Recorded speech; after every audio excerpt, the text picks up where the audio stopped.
Hola, en el video pasado veíamos entonces cómo podemos determinar los porcentajes de cada uno de los átomos que componen a una molécula. En este video vamos a ver cómo podemos utilizar esos porcentajes calculados por medio de un análisis para determinar la fórmula empírica de una molécula y por medio del peso de la molécula también determinado de forma experimental, cómo podemos determinar la fórmula molecular, que son las primeras estructuras que podemos ver de una molécula. Vamos a retomar al ácido ascórbico, el compuesto al cual en el video pasado le calculamos el porcentaje de cada uno de los elementos. En este caso vamos a determinar su fórmula empírica y su fórmula molecular. La fórmula molecular es aquella que nos dice cuántos átomos de cada elemento tiene una molécula. Supongamos entonces, por ejemplo, una molécula constituida por 2 átomos de carbono y 6 de hidrógeno. Su fórmula molecular sería entonces C2H6. La fórmula empírica, en cambio, en lugar de darnos el total de átomos que componen a una molécula, nos va a dar la mínima relación que hay entre cada uno de ellos. En el caso de la molécula que veíamos, C2H6, la fórmula empírica que vamos a obtener para ella es la de C1 o C simplemente H3, ya que por cada átomo de carbono hay 3 átomos de hidrógeno. Y esta es la mínima relación de átomos con números enteros que se puede formar para esta molécula. Vamos a suponer que no conocemos la molécula con la cual vamos a trabajar, sino que simplemente se tomó la sustancia y se le hicieron 2 ensayos a nivel de laboratorio. Por medio de uno de ellos se determinó la composición porcentual de cada uno de los elementos que se encuentran presentes en la molécula y por medio de otro análisis se determinó el peso molecular de la molécula. El primer problema que observamos es que aunque contemos con los porcentajes de cada uno de los elementos, si no sabemos respecto a qué masa se realizó dicho cálculo, no podemos establecer cuál es la masa que ocupa cada uno de los elementos dentro de la molécula.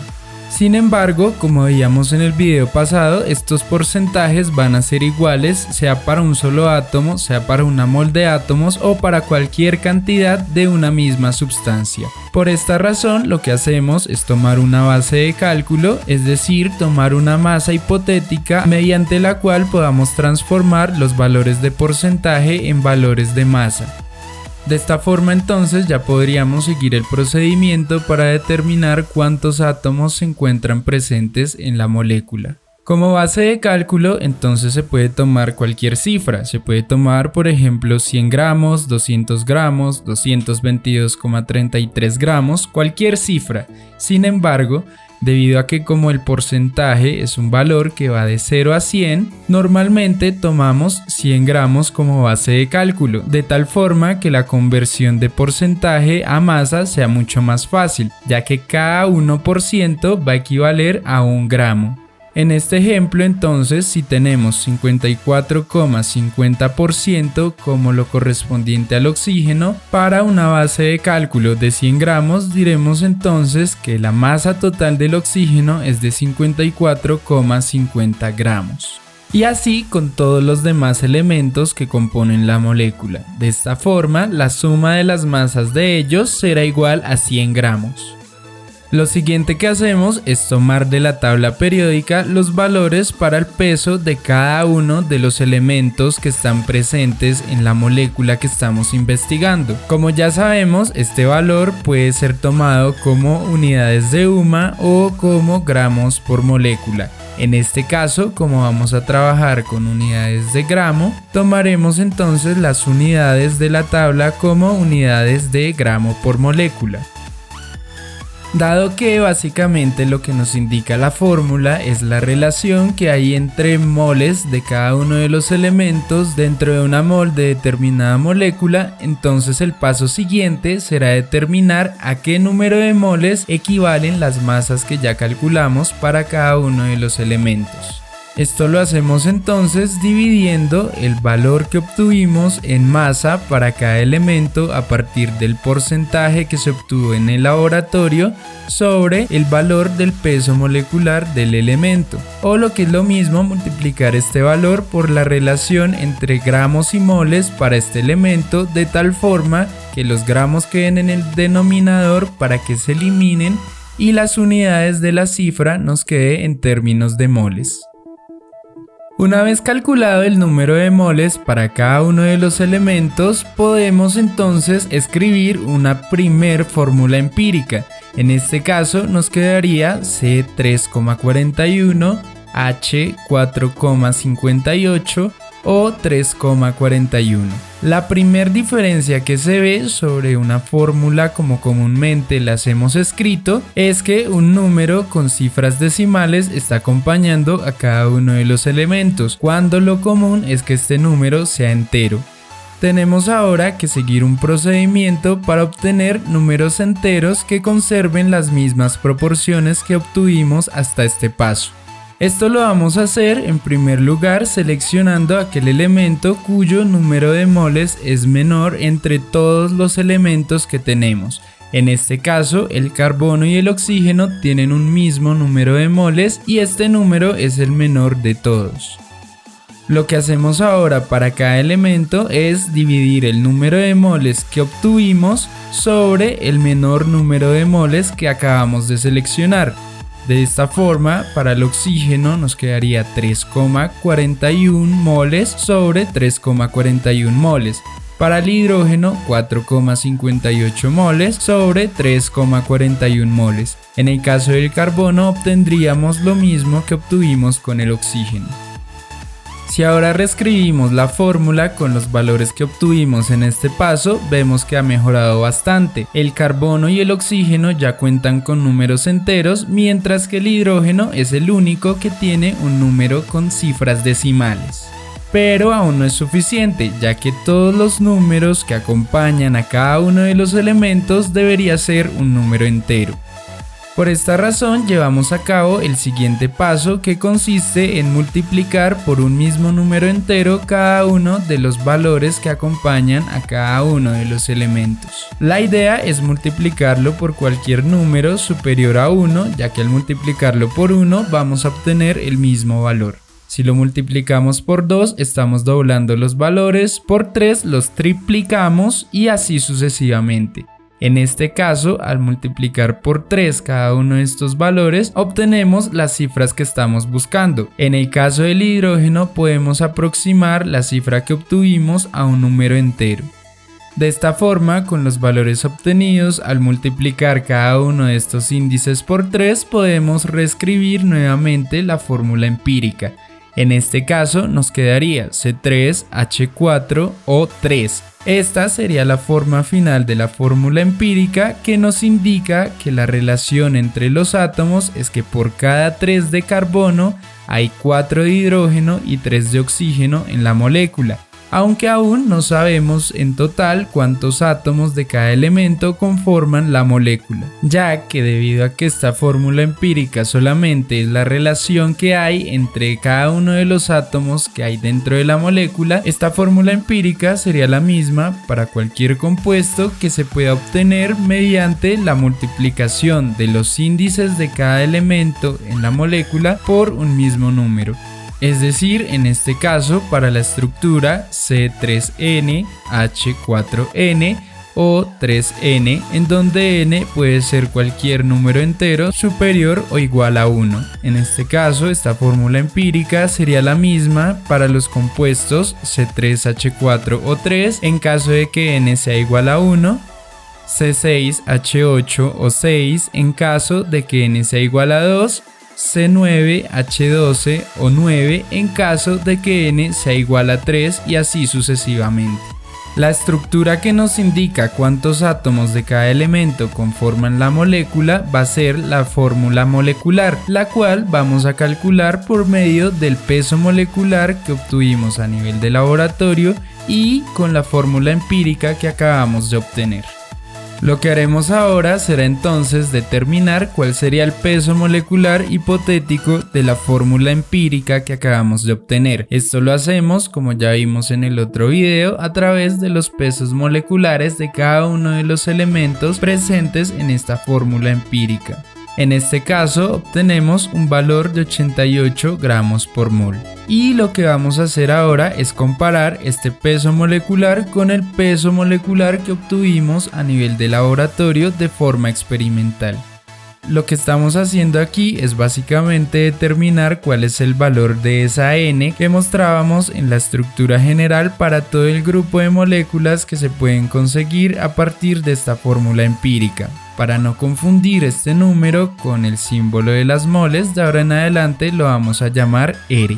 Y para determinar el valor de R simplemente tenemos que ver cuántas veces el peso molecular de la fórmula empírica se encuentra dentro del peso molecular calculado de forma experimental, lo que es lo mismo dividir el peso molecular calculado a nivel de laboratorio sobre el peso molecular de la fórmula empírica. En este caso obtenemos un 2. Y lo que hacemos entonces como paso final es multiplicar cada uno de los índices de cada elemento de la fórmula empírica por el R que conseguimos. En este caso obtendríamos C6H8 o 6, que es la fórmula molecular del ácido ascórbico, como ya habíamos visto en el video anterior. Vamos a repasar entonces cada uno de los pasos que seguimos para conseguir tanto la fórmula empírica como posteriormente la fórmula molecular. Lo primero que hacemos entonces es determinar una base de cálculo que, como dijimos, es preferible utilizar la de 100 gramos. A partir de esta base entonces calculamos la masa que corresponde a cada uno de los elementos que hacen parte de la molécula, haciendo uso de los porcentajes que habíamos obtenido a nivel de laboratorio. El segundo paso será entonces tomar de la tabla periódica el valor de peso de cada uno de los elementos que constituyen a la molécula. De esta forma, en el tercer paso, por medio de lo que obtuvimos en el primer y segundo paso, podemos determinar el número de moles de cada elemento para la base de cálculo que estamos utilizando.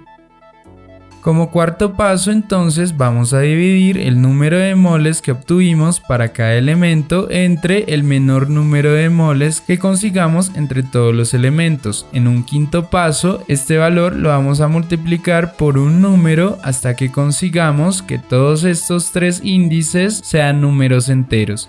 De esta forma ya tenemos el valor de cada índice para cada elemento dentro de lo que consideramos la fórmula empírica. A partir de aquí continuamos hacia el cálculo de la fórmula molecular, lo cual hacemos con un sexto paso determinando el peso molecular de la fórmula empírica que ya obtuvimos. Y por medio de un séptimo paso calculamos el valor de una constante R que se obtiene mediante la división del peso molecular obtenido a nivel de laboratorio sobre el peso molecular de la fórmula empírica para este compuesto. Esta constante R la multiplicamos por cada uno de los índices de los elementos en la fórmula empírica de tal forma que obtenemos la fórmula molecular. Vamos a hacer ahora un nuevo ejercicio de cálculo de fórmula empírica y molecular para una molécula que no conocemos. Tomamos entonces la muestra de la molécula, la llevamos al laboratorio y comenzamos a hacerle una serie de análisis por medio de los cuales ahora sabemos que se encuentra constituida por carbono, hidrógeno, oxígeno, nitrógeno y sodio, y que las proporciones de cada uno de estos elementos es la que presentamos aquí en forma de porcentaje. Siguiendo los pasos que delimitamos en el ejemplo anterior, entonces el primero será determinar una base de cálculo. En este caso hemos escogido 100 gramos como se había sugerido, y de esta forma los valores que antes marcaban porcentaje se mantienen para indicar la masa, simplemente cambiamos la unidad de porcentaje a masa. El segundo paso será tomar de la tabla periódica los valores de peso de cada uno de los elementos. En este caso van a ser los del carbono, hidrógeno, oxígeno, sodio y nitrógeno. Como tercer paso, vamos a calcular el número de moles para cada uno de los elementos. Esto lo hacemos dividiendo las masas que conseguimos en el paso 1 entre el peso molecular de cada elemento conseguido en el paso 2. El paso 4 consiste en identificar el elemento que tiene un menor número de moles entre todos. En este caso tenemos al nitrógeno y al sodio, que tienen el mismo número de moles y es el más bajo de entre todos los elementos de este compuesto. Calculamos entonces para cada elemento el índice inicial mediante la división del número de moles que conseguimos sobre el número de moles del elemento menos representativo de entre los 5. El quinto paso consiste en multiplicar todos los índices obtenidos en el cuarto paso por un mismo número, hasta que finalmente todos ellos sean números enteros. En este caso, como desde el paso 4 todos son números enteros, lo multiplicamos por 1, o lo que es lo mismo, tomamos estos números tal como los obtuvimos en el paso 4. Estos fueron los pasos necesarios para llegar hasta la fórmula empírica. En este caso la podemos entonces escribir como C5H8O4N1Na1. Recordando que cuando tenemos un 1 como subíndice preferimos no escribirlo y dejamos simplemente anotada la presencia del elemento. Hay un dato que nos queda faltando para determinar la fórmula molecular. Este es el del peso molecular experimental que se obtiene para el compuesto.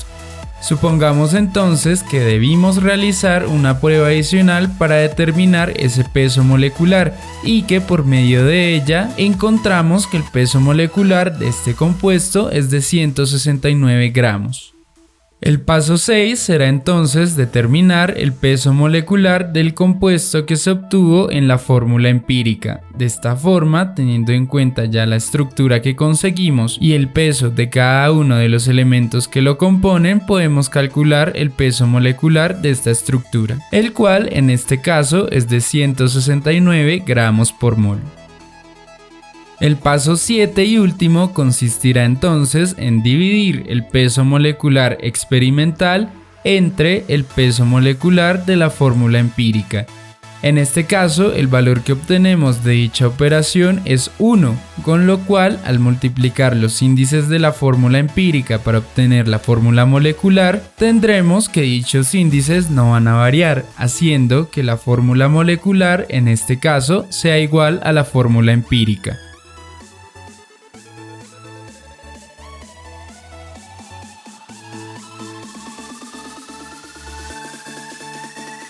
Hasta este punto ya tenemos entonces las herramientas suficientes para comenzar a trabajar con las ecuaciones químicas.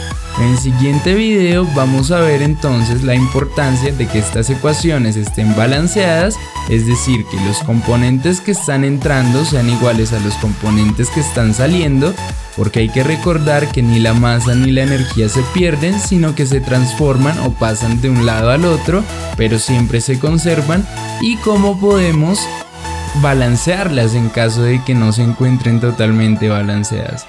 Soy Jonathan Parra Santiago, profesor de la Universidad Nacional de Colombia. Buen día.